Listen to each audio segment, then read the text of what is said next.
여러분 안녕하세요. 말씀 묵상입니다. 우리는 찰스 스펄전 목사님의 설교를 통해서 마태복음 13장 7절과 22절의 말씀을 가시 떨기 위에 떨어진 씨앗이라는 제목으로 읽고 묵상하고 있습니다. 먼저 본문의 말씀을 읽겠습니다. 더러는 가시 떨기 위에 떨어짐에 가시가 자라서 기운을 막았고, 가시 떨기에 떨어졌다는 것은 말씀을 들으나 세상의 염려와 재물의 유혹에 말씀이 막혀 결실하지 못하는 자요. 아멘.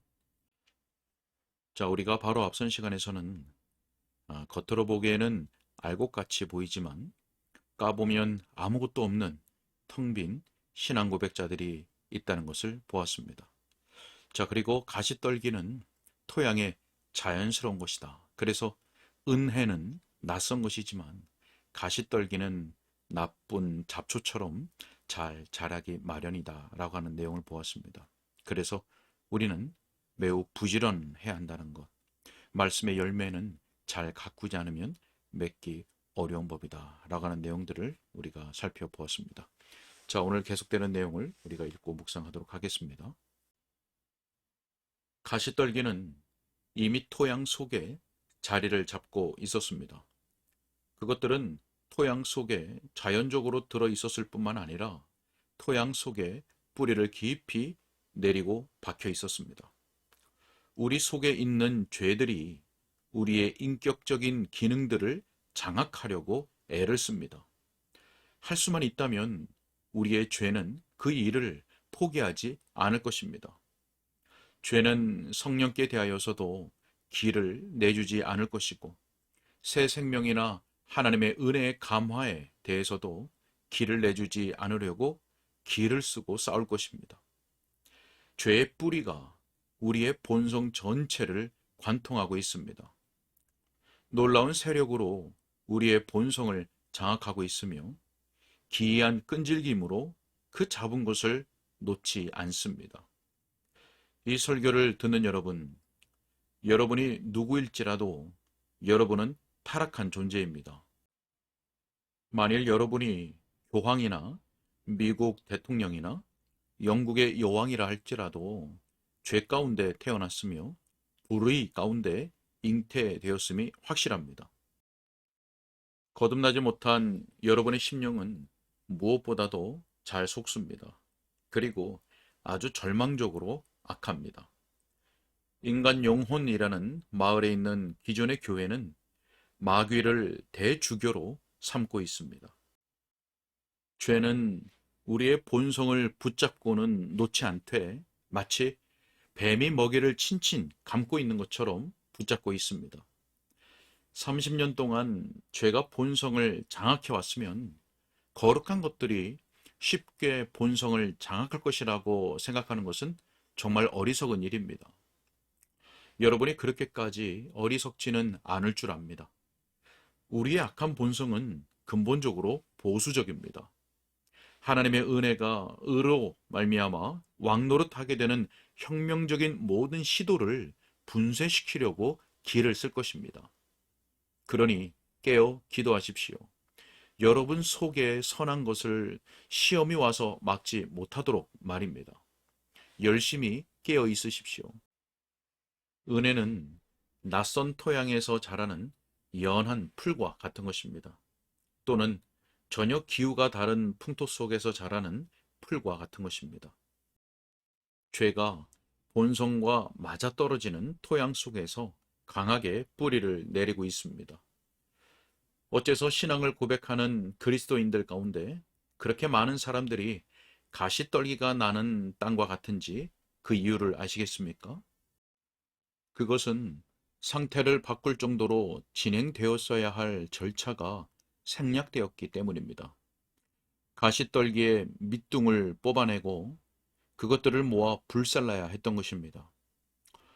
몇 년 전 사람들이 회심할 때에 죄에 대한 각성이 있곤 했습니다. 영혼을 고뇌하게 하는 거대한 쟁기질이 영혼을 깊이 파 일구곤 했습니다. 또한 지극히 뜨거운 열기로 마음속에 있는 것들을 태우기도 하였습니다. 사람들이 죄를 보았고 그 무서운 결과가 어떠한 것을 느꼈을 때 죄에 대한 사랑도 태워졌습니다.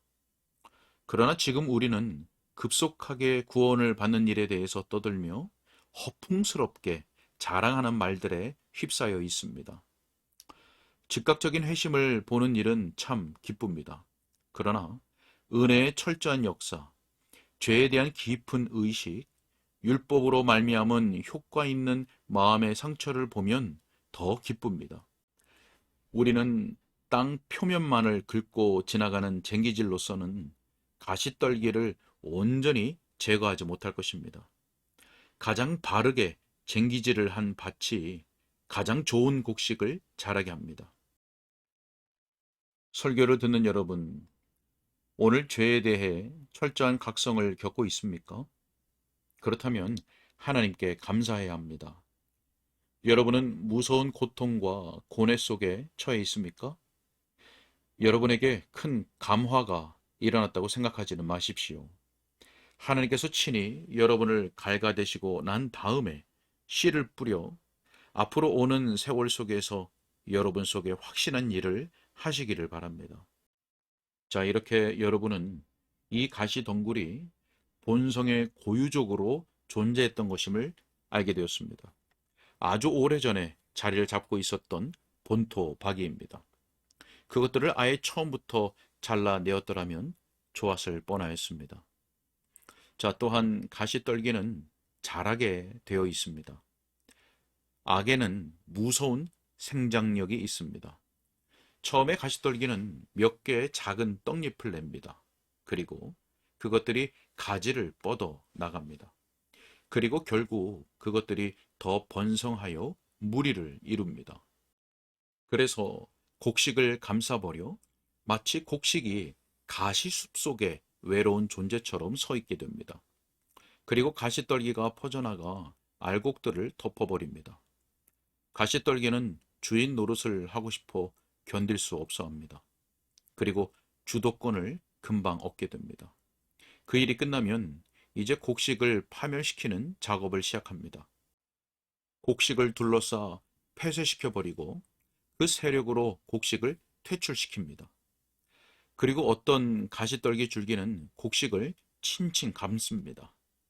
곡식의 목까지 붙들어 결국 곡식이 질식되어 버리는 것입니다. 자, 그리고 가시떨기는 곡식으로부터 모든 영양분을 다 빼앗아 갑니다. 그래서 곡식이 말라 죽습니다. 그 토양에는 일정량의 영양분만이 존재하게 됩니다. 가시떨기가 영양분을 차지하면 곡식은 빨아들일 영양분이 전혀 없게 되죠. 사람 속에는 생각하고 힘을 쓰기 위해 일정 분량만이 존재할 뿐입니다. 만일 세상이 그것을 빼앗아가면 그리스도께서 차지할 것이 없습니다. 만일 우리의 생각이 염려와 세상 즐거움을 향하여 줄다름치게 되면 참된 믿음에 관해서 열심을 낼 수가 없습니다. 분명하지 않습니까, 여러분? 가시떨기가 곡식을 그런 식으로 삼키는 것입니다. 그들은 곡식의 양분을 먹어치워 버림으로 말라 죽게 하는 것입니다. 공기와 태양빛을 가려 결국 질식하게 만드는 것입니다. 그래서 그 불쌍한 곡식은 아주 연약하게 되고 씨 뿌리는 자가 기대했던 알곡을 전혀 산출할 수 없게 되는 것입니다. 믿음을 고백하는 많은 그리스도인들에게 그와 같은 일이 벌어집니다. 그들이 처음에는 세상적이나 아주 세상적인 상태는 아니었습니다. 그들은 꽤 종교적인 모습을 띠기도 했습니다. 물론 아주 열심은 보이지는 않았지만 말입니다. 그들은 세상의 즐거움을 추구하였습니다. 그러나 우리는 결코 다른 사람과 같은 그 즐거움을 추구한다고 말할 수는 없었습니다. 그러나 금방 가시떨기가 자라고 죄가 이길는지 은혜가 이길는지 세상이 이길는지 그리스도가 이길는지 그 사람은 의심스러운 상태가 되는 것입니다. 여러분, 두 주인이 있을 수는 없습니다. 이 경우에 서로 다투는 세력 중에 어느 하나도 경쟁자를 허용하지 않습니다. 죄는 악한 줄기에서 나왔기 때문에 마음속에 죄가 있으면 죄가 보좌를 차지하려고 애를 쓸 것입니다. 그래서 가라지를 받아들이게 되면 좋은 곡식을 질식시키는 일과 같은 일이 벌어지는 것입니다. 이 가시떨기를 마태복음과 마가복음과 누가복음을 종합해 보면 가시떨기에는 네 종류가 있습니다. 첫 번째는 이 세상의 염려입니다. 이는 분명히 가난한 자들에게 오는 것입니다. 가난한 자들은 이 세상에서 필요한 것들에 대하여 염려하게 되고 불신하기 쉬운 경향들을 가지고 있습니다. 무엇을 먹을까? 무엇을 마실까? 무엇을 입을까? 하면서 말입니다. 그 화를 가져오는 삼위일체적 질문들이 많은 사람들을 괴롭게 합니다. 그러나 이 염려가 부자들에게도 옵니다. 염려는 궁핍에 대하여 또 뿐만 아니라 부유함에 대해서도 함께 존재합니다. 어떻게 하면 내가 더 많은 것을 가질까? 어떻게 하면 그것을 안전하게 쌓아 놓을까? 어떻게 그것을 더 증가시킬까? 라는 등의 염려입니다. 우리가 가장 조심해야 하는 것은 세대의 염려입니다. 각 세대마다 특별한 함정을 가지고 있습니다. 그 염려는 하나님을 위한 염려가 아닙니다. 그 염려는 어떤 시대에 국한된 염려가 아닙니다. 그 세대의 염려는 어떤 모양의 허영이지요. 그 염려는 항상 존재하는 것으로서 자기 이웃과 우열을 겨루려는 야심이요. 또 다른 사람들에게 존경을 받고 멋진 외모를 가지려는 야심입니다. 이 염려가 많은 사람들의 경우에 있어서 암처럼 사람을 먹어버립니다. 그 극심한 염려가 검은 머리를 희게 변하게 하고 이마에 주름살이 많아지게 만듭니다. 여러분 영혼 속에서 염려를 자라게 내버려 두면 염려가 여러분의 신앙을 질식시켜 버릴 것입니다. 하나님과 재물에 대해 똑같이 염려할 수 없습니다. 어떤 이는 우리는 염려해야 한다 라고 말을 하죠. 마땅한 염려가 있습니다. 마땅치 못한 걱정도 있는 것이죠. 마땅한 염려는 하나님께 맡길 수 있습니다. 모든 염려를 다 주께 맡기라. 그가 너희를 돌보심이라. 하나님께 맡기지 못하는 염려는 합당하지 않은 염려입니다. 그것은 자신들만을 바라보는 것입니다. 걱정하지 않도록 조심하십시오. 그것이 믿음에 대해서 마음을 쓰는 것을 좀 먹게 할 것입니다. 오늘은 여기까지 읽겠습니다. 네, 가시떨기는 이미 토양 속에 뿌리를 깊게 내리고 있던 것이죠. 그래서 은혜는 낯선 것인데 가시떨기는 그렇지 않습니다. 자, 그렇기 때문에 우리는 더욱 깨어 기도해야 합니다. 늘 말씀과 성령님에 의해서 살아야 하고 또 의지해야 하는 것이죠. 스펄전 목사님은 오늘 이 시대에 어째서 신앙을 고백하는 그리스도인들 가운데 많은 사람들이 가시떨기가 나는 땅과 같은지에 대해서 가시떨기를 온전히 제거하지 못했기 때문이라고 가르쳐 줍니다. 철저한 죄의 각성이 없었다는 것이죠. 바른 쟁기질을 한 밭이 가장 좋은 곡식을 자라게 한다고 말합니다. 자, 또한 우리는 이 세상의 염려라고 하는 가시떨기가 자라지 않도록 조심해야 합니다. 왜냐하면 가시떨기는 좋은 곡식으로부터 모든 영양분을 빼앗아가고 알곡을 질식시키기 때문입니다. 여러분, 우리는 결코 두 주인을 섬길 수 없습니다.